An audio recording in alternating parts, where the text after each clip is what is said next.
Yo, what's going on, guys? Crispy Flakes. So for today's video, the topic of the video is NBA injuries.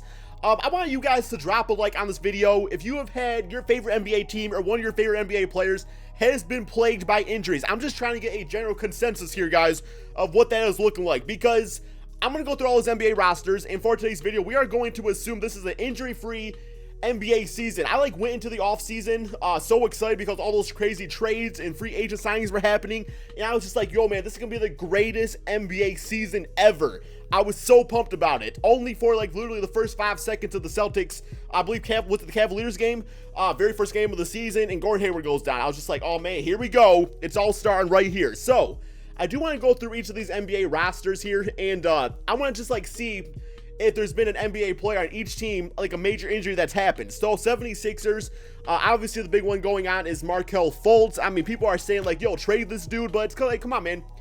He got injured. He's going to be fine, I think. Milwaukee Bucks, big injury here. Jabari Parker's been out for pretty much the entire NBA season, right? I don't think he's played a single minute. Chicago Bulls, you got Zach LaVine, who started the NBA season with a torn ACL. Cleveland Cavaliers, I mean, you got the freaking poster boy, golden child of injuries, Derrick Rose. Not to mention Isaiah Thomas. People don't really put into mind how much time it takes to play on a new team. So I'm thinking if Isaiah Thomas would have been healthy at the beginning of the NBA season, maybe this Cleveland Cavaliers team would have been clicking by now and playing a lot better basketball. So who knows how that would have turned out. Boston Celtics, big injury here. Gordon Hayward, I mean, freaking snapped his leg on national TV. Los Angeles Clippers, another team that's just riddled by injuries. I mean, you look at this team as a whole, if everybody was healthy on this squad, Clippers are actually a pretty dangerous team. I mean, I know Gallinari, he's been out for most of the season. Teodosic had his injury issues. So, Blake Griffin, I mean, he always seems to be having some sort of injury going on. Grizzlies, two top players, Marcus Gasol, Mike Conley. Atlanta Hawks, I mean, they're just a bad team, so they always play like they're injured. So it counts. Miami Heat, Deion Waiters just signed to a nearly $50 million contract. I mean, he's out for the rest of the NBA season. Justice Winslow has his share of, injuries early on. Charlotte Hornets, I believe this is the season that Nicholas Batum got injured. I believe it was at the beginning of the year. He was out for quite an extended period of time. He might actually still be out. I don't really pay attention to Charlotte Hornet basketball. Utah Jazz, Rudy Gobert was out for an extended period. You got the Sacramento Kings. Can't really think of anybody on this team that had major injuries. So unless there's somebody I'm missing, you guys let me know in the comment section below.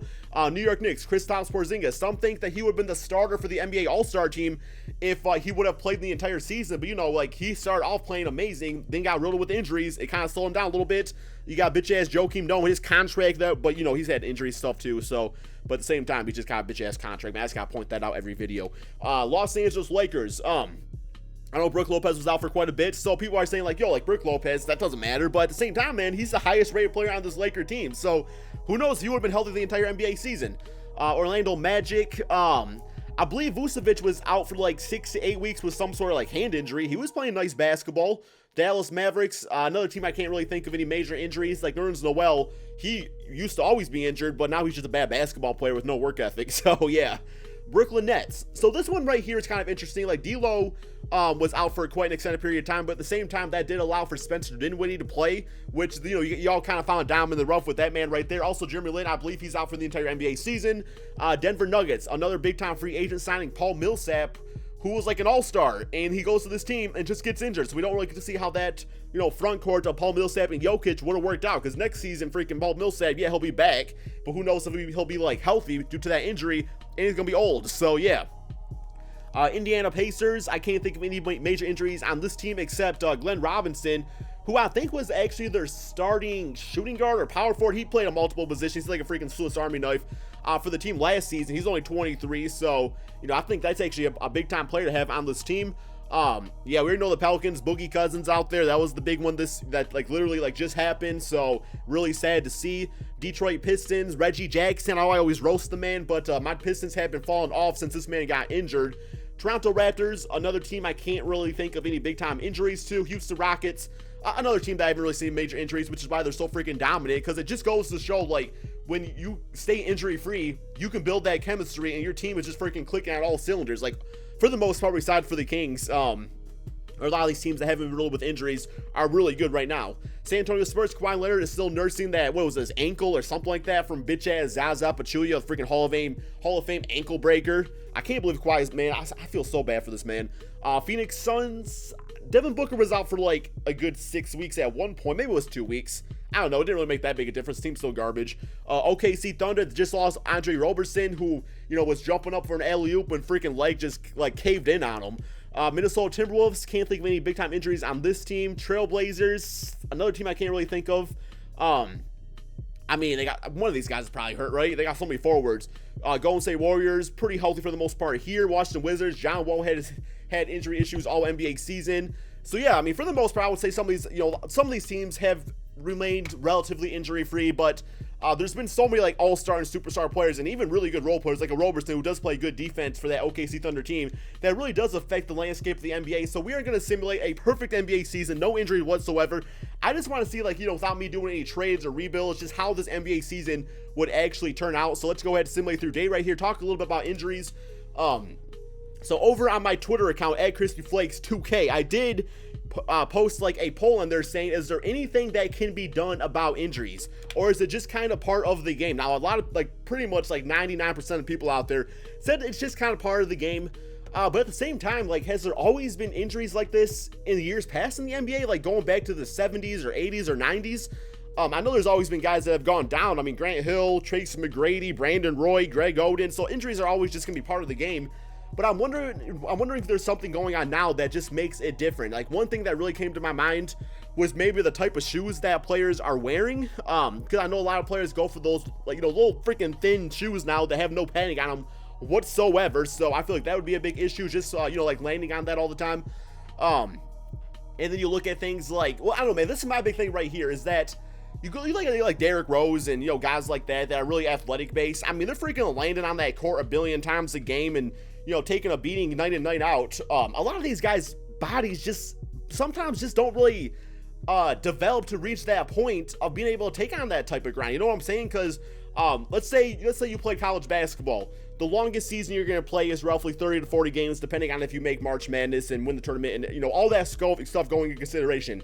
Then a lot of these 18, 19-year-olds, they jump into the NBA game, which is instantly 48 minutes, back-to-back games, freaking 3 games in 4 nights, 4 games in 5 nights, 82-game seasons plus playoffs. It's just like, it's no wonder injuries like this happen. I mean, the body just takes so much more time to develop, and there's not really anything you can do about it. I mean, you can't really put like a minute restriction on players.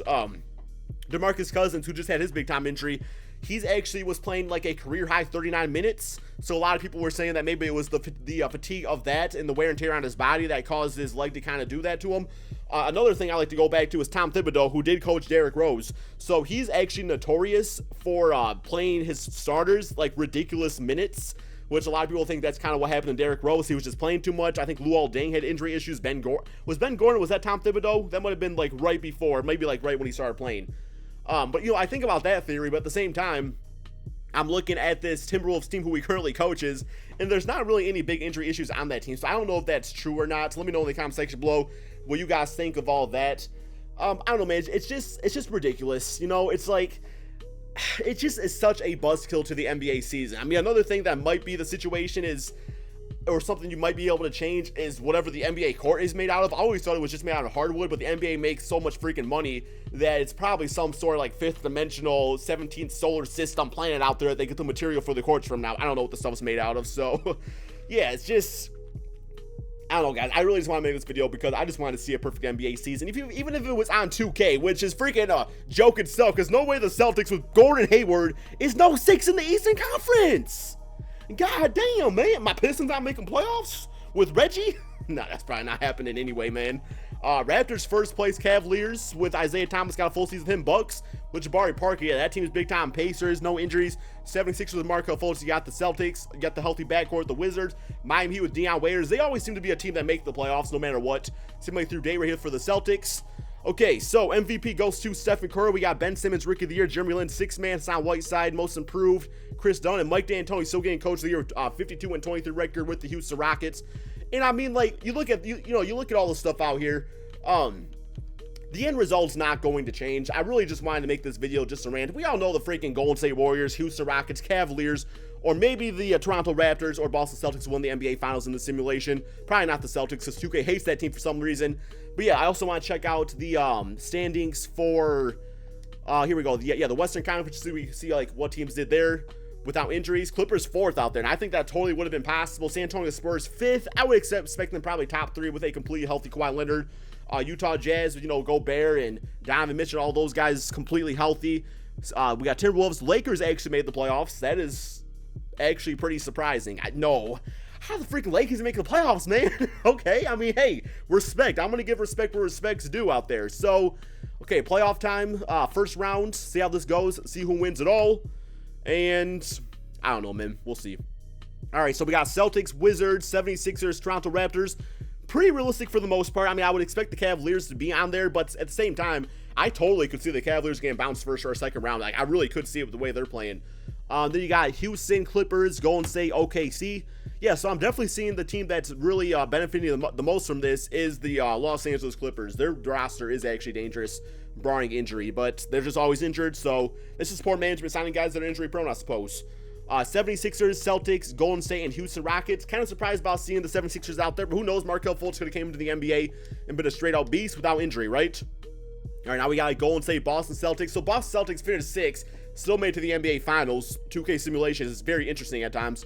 I do want to see how, you know, players are doing in the playoffs and all that stuff. So let's go to the league leaders. You know, just see like some of these injury-prone players being completely healthy. I mean, like what kind of numbers are they putting up out here? So just for guys that like a quick look at that. Also, yo, we got freaking Chris Bosh on the Wizards. Okay, interesting. Well, I mean, no blood clots is considered an injury, right? So he would be playing. But if you want to use that logic, freaking Brandon Roy would still be in the NBA, right? Greg Oden would be like a 9-9 overall center by now. No, I think Greg Monroe. I hope I didn't say Greg Monroe. Greg Oden. Greg Oden actually would have been like Clint Capella, I think. I think that's probably what a good player comparison. But here we go. Celtics, Warriors. Simulate current round. And, okay, so in the end of the day, Golden State Warriors, in a perfect NBA simulation, is still the best team. It's no doubt. They would need like freaking 3 injuries to still not even be a super team. But no, that's not true. But anyway, guys, give me your thoughts about all this in the comment section below. I just really wanted to talk about this because it was really freaking grinding my gears. Just seeing like DeMarcus Cousins goes down just on top of everything else. It's very depressing. But anyway, thank you all so much for watching, and peace out.